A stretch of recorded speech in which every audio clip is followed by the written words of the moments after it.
Welcome to Relation Tales. Please like this video and subscribe Relation Tales. We're grateful for each and every one of you. Let us know where in the world you're tuning in from. We'd love to hear from you in the comments. Let's begin.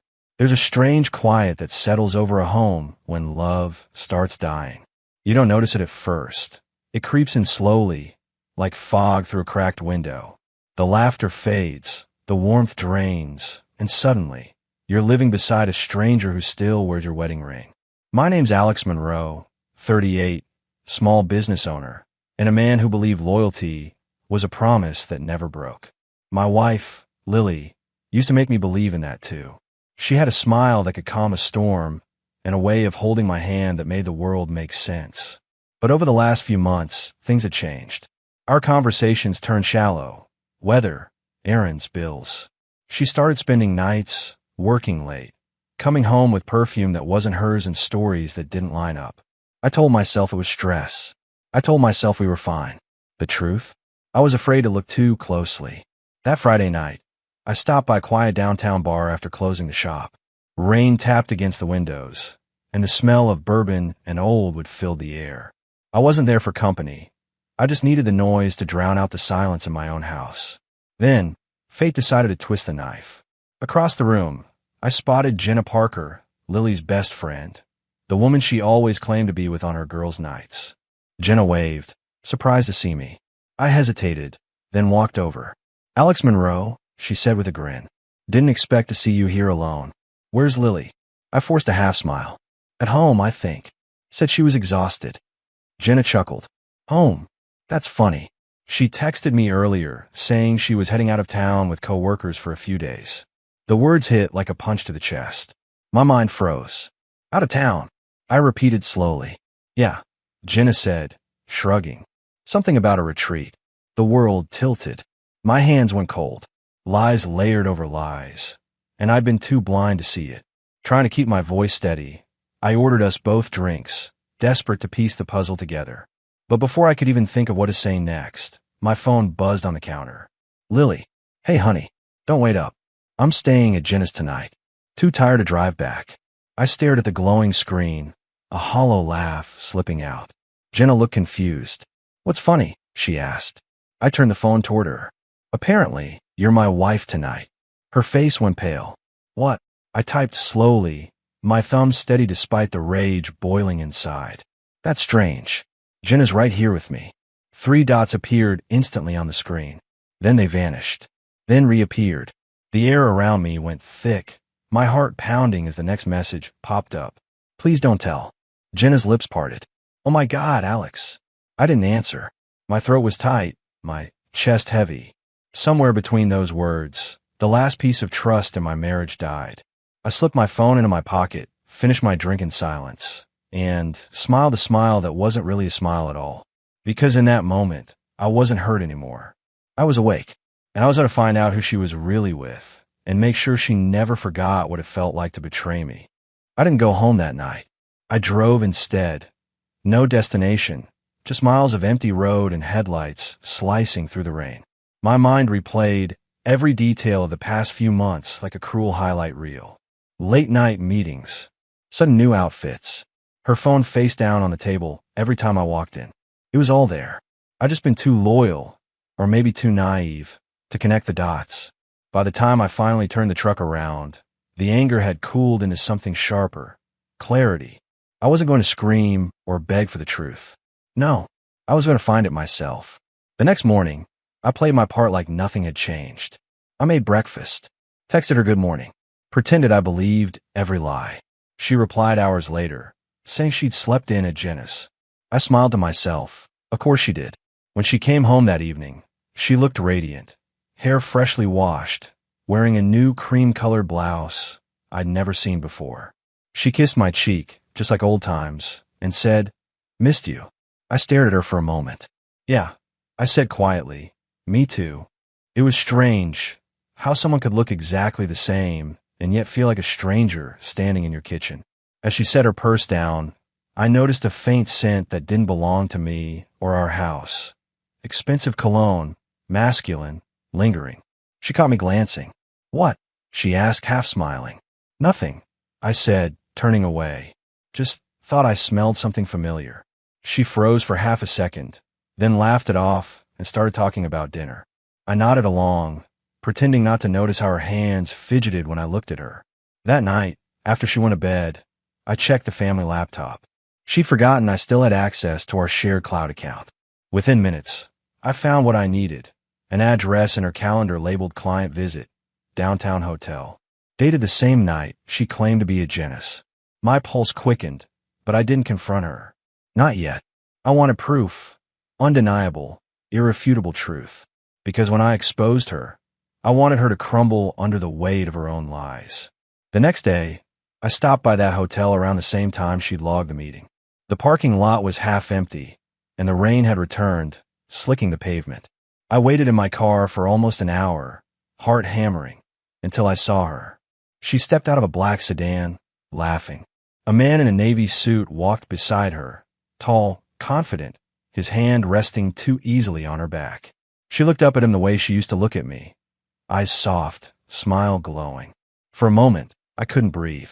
Watching her walk inside with him was like watching our entire marriage vanish into the storm. But I didn't go after her. I just sat there, letting the betrayal burn slow and deep. That night, I began my quiet revenge. Over the next few weeks, I became invisible in my own home, observing, memorizing, gathering. I didn't yell. I didn't accuse. I smiled, cooked dinner, asked about her work trips. Every word she spoke became a weapon I filed away for later. She had no idea I'd installed a tracking app on her phone, one that mirrored her messages to mine.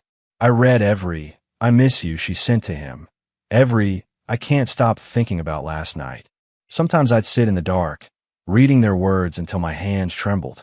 But the more I read, the calmer I became. I wasn't just broken anymore. I was building something. A plan. Jenna eventually found out too.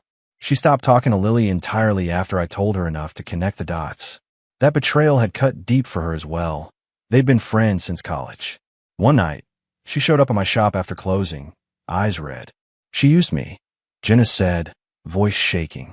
Used my name, my house, everything. I'm so sorry, Alex. It's not your fault, I said quietly, cleaning my hand with a rag. But I'm going to make sure she regrets ever sending that text. The perfect opportunity came a month later, our anniversary. She wanted to celebrate at the same restaurant where I proposed. The irony almost made me laugh. I agreed, of course. Smiled, kissed her forehead, even bought her flowers. Meanwhile, I contacted the man she'd been seeing. His name was Mark Hale, a mid-level executive at her old company. I'd done my homework. I knew where he worked, where he lived, even that he had a wife and 2 little kids. When I reached out, I didn't threaten. I simply sent him a message from an anonymous account. Your wife deserves to know where you've been every Thursday night. Attached was a picture, Lily and him outside that same hotel, arm in arm. The next morning, his wife called me, crying, apologizing, furious. She wanted to meet, and we did, just long enough for me to give her everything she needed to confront him. By the time our anniversary dinner rolled around, my wife's world was already starting to crack. She showed up glowing, still unaware. Halfway through dinner, she excused herself to take a call. I watched her face change, shock, panic, tears brimming. That was the moment she learned her lover's marriage had imploded. She came back pale, trembling. Alex, something happened. I need to. Sit down, I said calmly, sliding a small velvet box across the table. I have something for you too. She hesitated, then opened it. Inside wasn't jewelry, just a folded photo. A picture of her and Mark outside that hotel, time-stamped. Beneath it, a single printed text message. Please don't tell. Her hand shook. Alex, please. I leaned back, my voice quiet but steady. You lied about where you were, who you were with, and who you were. I didn't tell. You did. The waiter approached, oblivious to the tension. Dessert menu? I smiled. Oh, she's already lost her appetite. Lily broke down, whispering apologies, excuses, anything to soften what she saw in my eyes. But I was done saving what she had already buried. I paid the bill, stood up, and walked out without looking back. The rain was falling again, but it didn't sting this time. It felt cleansing, because for the first time in months, I wasn't her husband anymore. I was the man she underestimated. and I still wasn't finished. She thought the worst was a fight, a secret exposed in a private dinner. She couldn't have guessed how public the unraveling would be. After I left the restaurant, I didn't go home. I went a plan. The truth is, revenge isn't always loud. Sometimes it's surgical, precise, slow, and designed to remove everything the other person relied on. I wanted her to feel the full weight of what betrayal does, how it corrodes trust, reputation, friendships, and security. I wanted her to stand in the exact place she'd left me, vulnerable, exposed, and alone. First, I cut the ties she'd used to hide behind. Lily had been counting on the kindness of people who believed in her, clients, friends, and a reputation she'd cultivated. I contacted 3 of her biggest clients with calm, factual notes. Nothing slanderous, only verifiable details. Missed deadlines, unexplained absences, invoices unaccounted for, and a polite suggestion they verify work directly before renewing contracts. I attached copies of emails she had forgotten to BCC me on, receipts that showed meetings she claimed happened but never did. In business, trust is currency. I withdrew hers. The second strike was social. Lily's friends hadn't all deserted her when the news came. Some were shocked, others confused, many hurt. Jenna had been the first to walk away, but there were others, friends who'd grown close because of her warmth and charm. I reached them not with accusations, but with transparency. I showed them what I'd found: messages, hotel timestamps, the calendar entry. I let them see Lily's choices without commentary. People don't like being lied to. They resent being used more. One by one, the invitations stopped coming. Birthday texts turned into silence. The group chats that once buzzed with plans faded into white space. Then came the third, perhaps the hardest for her: family. I never wanted to pull our families into this, but she dragged our private life into a public mess. So I sent a careful, factual email to her sister, who'd always admired Lily's social savvy, asking to meet. We met at a small cafe. Her sister's face was unreadable at first. I didn't shout. I didn't beg. I laid out pieces of the puzzle and let the sorrow do the rest. Words have a way of setting people free from denial. Her sister left with tears in her eyes and a promise. She would confront Lily. When the calls began, family, clients, friends, Lily was alone at home, pages of her life folding under scrutiny. She called me that night, voice high and thin. "Alex, please. I can explain," she started. "Explain what?" I asked, and let the silence hang long enough for her to feel it. "Explain why you thought you could weave 2 lives together. Explain why you lied to everyone who trusted you. Explain why you thought I would never find out." Her sobs were a ragged thing. "I'm sorry. Mark said he loved me. He made me feel alive again. I didn't mean to hurt you. Please, Alex, don't make this worse." I surprised myself with how calm I was. Years of hurt had tempered into a cold resolve. "You've already done the worst, Lily. What I do now is only a response to what you started." But the next move wasn't about pain. It was about truth. I wanted her to confront the full scope of her choices, not just the immediate fallout. So I arranged something she could never claim she didn't deserve: a public conversation, one where honesty would have to stand in the open air. I called her employer and requested an urgent meeting to discuss contract renewals. I told them to expect a candid review of past work and brought printed timelines, messages, and receipts. I asked that the meeting be scheduled in the office conference room, the kind with glass walls overlooking the courtyard, so it would be visible to anyone walking by. It felt petty, perhaps, but it was also merciful, letting the truth be seen, not hidden. On the day of the meeting, Lily walked in thinking she'd charm her way through. She had that practice smile, the one that used to disarm people in seconds. I sat at the back of the room, an unmoving presence. As the conversation began, I watched confusion flicker across her face when her manager produced emails that contradicted her reports and invoices that didn't match her claims. Colleagues whispered. Heads turned. Her professional credibility disintegrated in real time. When the meeting ended with a polite but firm termination notice, Lily's face crumpled in a way I'd never seen before. There was no angry retort, only the hollow look of someone who'd lost the scaffolding that held her together. She stumbled out into the courtyard, where sun hit the glass and made everything uncomfortably bright. I approached her slowly. "You wanted people to know who you were," I said. Now they do. She looked at me, eyes red and raw. Why? Why did you make it public? She asked, voice barely above a whisper. Because when people hide, it becomes someone else's burden to untangle. When you lied, you put the weight of that choice on everyone around you. My voice softened. I didn't want to ruin you. I wanted you to face yourself so you could, maybe, change. She laughed then, a broken, incredulous sound. Change? How? I've lost everything. You haven't lost everything, I replied. You've lost what you squandered. The rest is up to you. I'm done fighting for something you weren't willing to keep. The weeks that followed didn't bring vindictive fireworks. They brought quiet consequences. Contracts weren't renewed. Friendships cooled. Family dinners became awkward silences. Mark's wife found him, and the fallout spread into his life. He lost the project he'd been angling to lead. Lily's world shrank to the size of the apartment and the echo of her own choices. As for me, the public part of the revenge satisfied something, but didn't heal the deeper hurt. The real work was internal, reclaiming myself from the man who'd accepted excuses for too long. I started going to therapy, something I'd postponed for years.